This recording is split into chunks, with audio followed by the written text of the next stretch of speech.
నేను డబ్బులు సంపాదించడానికి ఒక హత్య తప్పితే చేయని పనంటూ లేదు. నాకు క్రైస్తవులంటే బహుద్వేషి. నేను ప్రతి సంవత్సరము అయ్యప్ప మాల వేసుకునేవాడిని.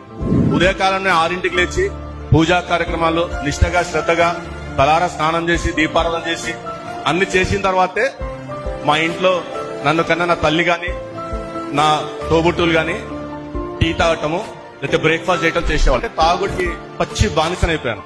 ఒక 90 120 ఆ పైనే తీసుకుంటే గానీ నేను ప్రశాంతంగా నిద్రపోలేను. ఈ రోజు ఎవరిని కొట్టే డబ్బులు రాలుతాయి. ఈ రోజు ఎట్లా డబ్బులు సంపాదించాలి, సాయంత్రం కల్లా ఎట్లా క్వార్టర్కో హాఫ్కో ఫుల్కో సంపాదించుకోవాలి, ఈ విధమైన ఆలోచనతో గడిపేవాడిని. ఇంటి పక్కన ఎవరన్నా కాటేజ్ ప్లేస్ పెట్టుకున్నా గానీ ఎవరైనా చర్చ్ యాక్టివిటీస్ చేస్తున్నా గానీ నేను క్రాకర్స్ కాల్చి డిస్టర్బ్ చేసే అటువంటి పని కూడా చేసినవాడిని. క్రైస్తవులను ఎప్పుడు కూడా నా పక్కన కూర్చొనిచ్చేవాడిని కాదు. అసలు వారి నీడ కూడా నన్ను తాకించేవాడిని కాదు, వాళ్ళ దగ్గర కూడా రానిచ్చేవాడిని కాదు.